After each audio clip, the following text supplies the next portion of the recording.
दोस्तों, प्रेगनेंसी से पहले तो महिलाओं को अपना ध्यान रखना बहुत ज़रूरी हो ही जाता है, लेकिन प्रेगनेंसी के बाद यानी कि जब आपकी डिलीवरी हो जाती है तो कई महिलाओं में कमज़ोरी नज़र आने लगती है।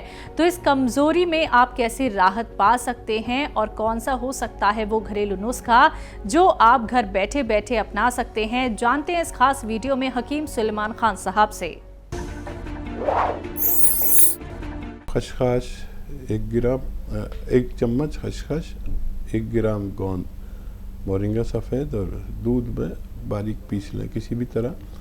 ये पेट में जाए। खसखस का पिस जाना ज़्यादा ज़रूरी है और इसको भी पीस लें और एक बार रोज़ाना देंगे तो माँ के साथ बच्चे को भी बहुत आसानी और फ़ायदा होना मुमकिन है।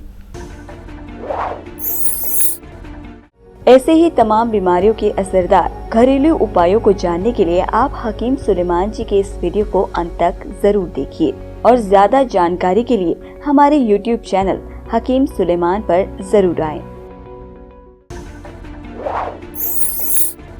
अगले कॉलर हैं दिल्ली से दयावती जी, स्वागत है आपका। नमस्कार मैम। नमस्कार मैम। नमस्कार भाई साहब। बहुत बहुत स्वागत हमारी बहन दयावती जी का। जय हिंद।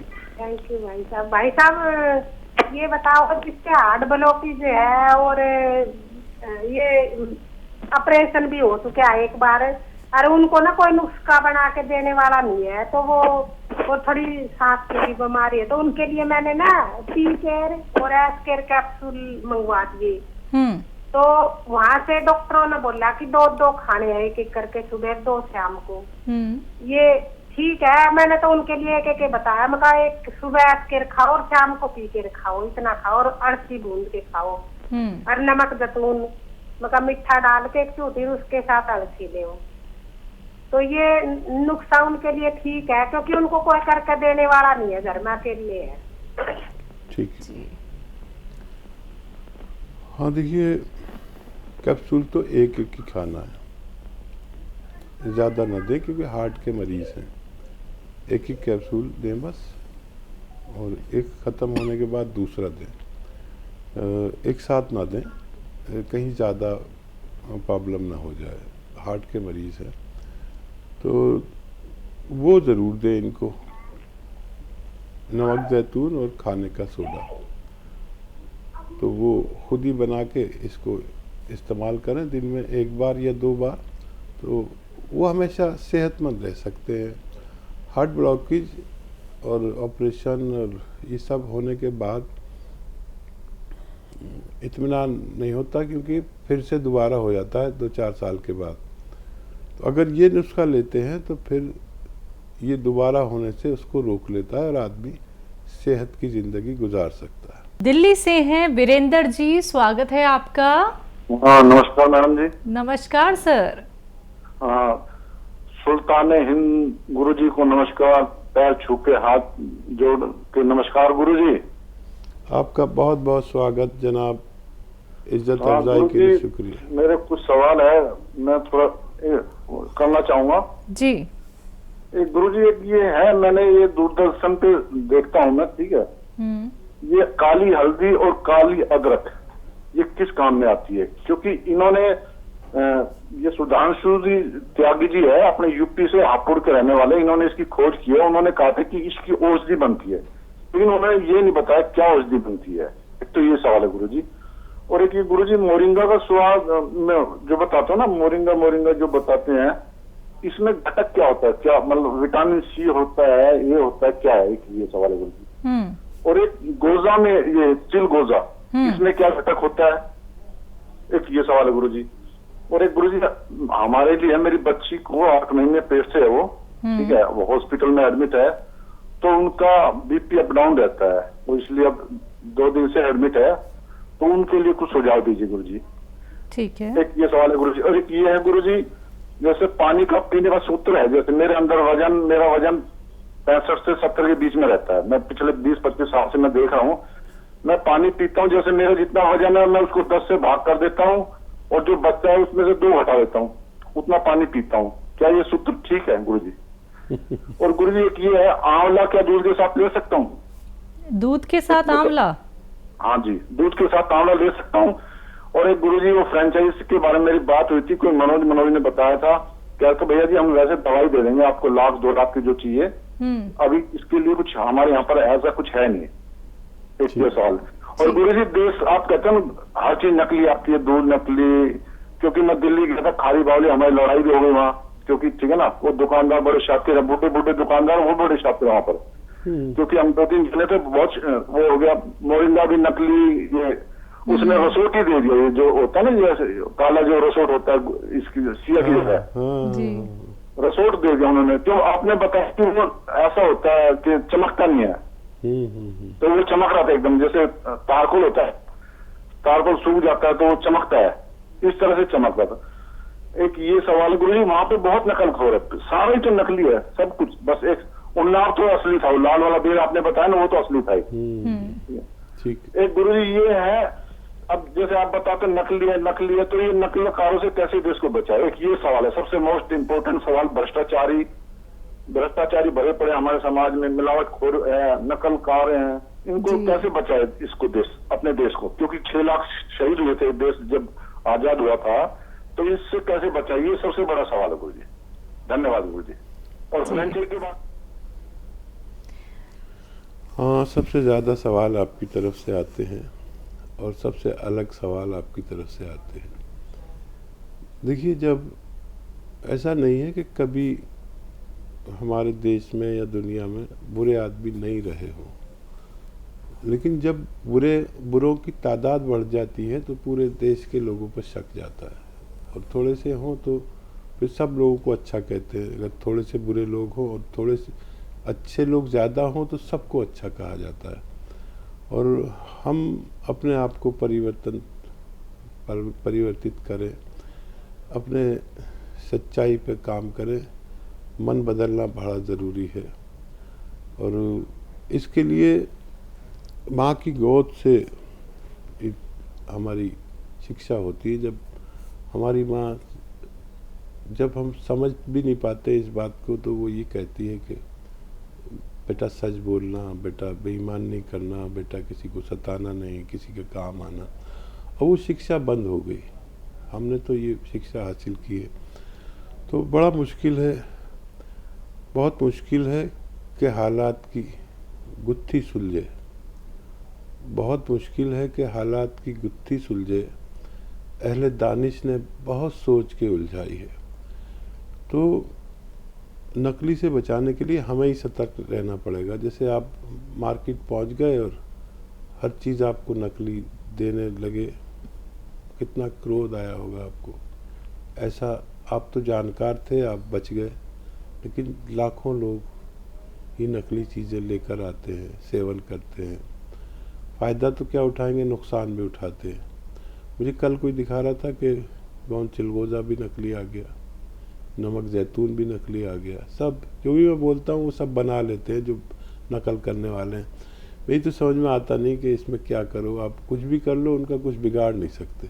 तो अपने आप को ही सतर्क रखना होगा जी। और सवाल बताइए। आंवला दूध के साथ ले सकते हैं? आंवला को दूध के साथ लेने को मना लिखा हुआ है किताबों में। ऐसा नहीं है कि जो भी लेगा उसको नुकसान होगा, लेकिन किसी को नुकसान ना हो इसलिए लिखा हुआ है, क्योंकि कुछ % लोगों को इससे नुकसान होता है। जी। गोंद मोरिंगा और चिलगोज़ा जो गोंद है, इसमें क्या विटामिन होते हैं?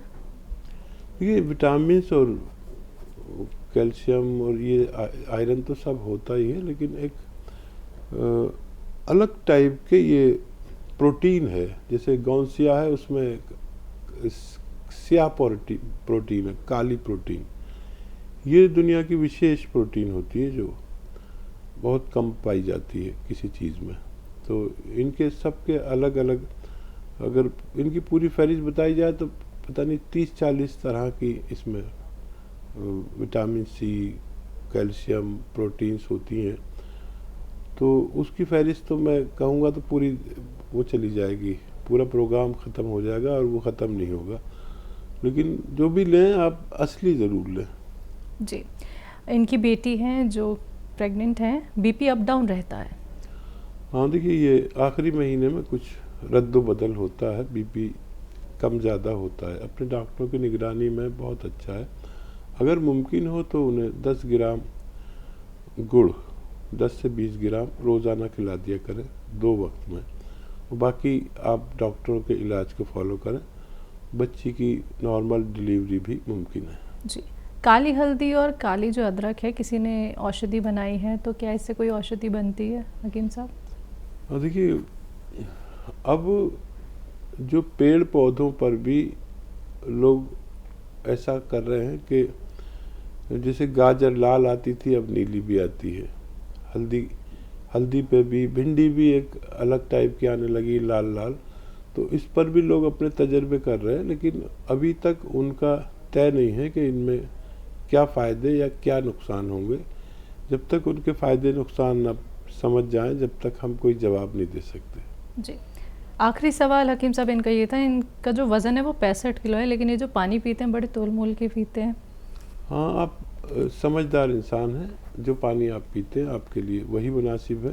पानी थोड़ा ज़्यादा हो जाए, शरीर को कम पानी नहीं मिलना चाहिए, तो ज़्यादा भी हो जाएगा तो पेशाब के रास्ते हमारे जिस्म को फ़ायदा पहुंचाकर वो निकल जाता है। तो कम पानी कभी ना पिए, ज़्यादा पानी पिया करें। जी, शुक्रिया वीरेंद्र जी हमारे साथ जुड़ने के लिए। सर, सभी सवालों के जवाब आप तक पहुंचा दिए गए हैं। अगली कॉलर हैं चित्तौड़ से शहनाज जी, स्वागत है आपका। हाँ जी, अस्सलाम वालेकुम। वालेकुम अस्सलाम मैम। हकीम साहब से मेरे 3 सवाल हैं। पूछिए। सवाल तो ये है कि मैं गोंद सिया ले रही हूँ, तो मेरे घुटने भी थोड़े बहुत अच्छे हो गए, मैं चलने लगी हूँ और फिर ये नहीं चढ़ती, थोड़ा बहुत उसमें वरम है। और इसका तो मैं आपको शुक्रिया अदा करती हूँ। लेकिन फिर मेरी एक बच्ची है ना 13 साल की है, और उसको वो जो गिरी ना, बुखार आया था, बुखार से वो थोड़ी तंदुरुस्त हुई, और फिर जो लेटिन जा रही थी ना, तो वहाँ चक्कर खा के और मतलब जैसे वो तान आने लगी, तो वो तान आने से वो गिर गई, और फिर उसे हॉस्पिटल उदयपुर का इलाज करवा रहे हैं। लेकिन उन्होंने बताया कि उनके दिमाग में कुछ ऐसे वो स्ट्रोक आ गया, तो उसके हिसाब से वो दवा दे रहे हैं। लेकिन मैं कह रही हूँ कि नहीं, पहले हकीम साहब की दवा दे दें, वो भी चल रही है, लेकिन हकीम साहब से भी पूछिए। और एक सवाल मेरा ये है कि मेरी बहू है, उनको अभी अभी शुरू हुए हैं वाइट फेस स्पॉट हो रहे हैं, तो उनके लिए भी कोई दवा तजवीज़ करके बताइए। मैम, शुगर हो गया है? नहीं, सफेद जो दाग होते हैं ना, सफेद दाग, ठीक है ठीक है ठीक है। जी, सफेद दाग शुरू हुए हैं, अभी शुरुआती है उनकी, तो उनकी भी दवा आप बताइए। ठीक है जी। पहले तो अल्लाह का बड़ा शुक्र कि आपको फ़ायदा शुरू हो गया है। गौनसिया छोड़े नहीं जब तक आप सीढ़ियाँ न चढ़ने लगे, और वज़न का काम बिल्कुल ना करें, बहुत मेहनत का काम, और वज़न उठाने का, झाड़ू पोंछे का बिल्कुल ना करें। और घर में अगर वेस्टर्न टॉयलेट नहीं हो तो वो ज़रूर होना चाहिए, उस पर आप अपनी ज़रूरत पूरी करें। कुर्सी वाला शौचालय, ये आपके लिए हिदायत है। और बच्ची को जो डॉक्टर का इलाज दे रहे हैं वो देते रहें, और 1 चुटकी नमक जैतून, 1 चुटकी खाने का सोडा रोज़ाना 1 बार दें। जो आपकी बच्ची की परेशानी है तो उसका हल होना मुमकिन है। सफ़ेद दाग के लिए बच्ची का तंदुरुस्त होना ज़रूरी है। जब तंदुरुस्त हो जाए तब ये नुस्खा इस्तेमाल करें जो मैं बताने जा रहा हूँ। बापची 50 ग्राम, और आंवला सूखा हुआ 50 ग्राम, अलसी 50 ग्राम, और गोंद मोरिंगा सफ़ेद 50 ग्राम। इसको पाउडर बना लें, और 1 ग्राम सुबह 1 ग्राम शाम पानी के साथ खाने से पहले या बाद में लिया करें, तो सफ़ेद दागों के लिए फ़ायदेमंद हो सकता है।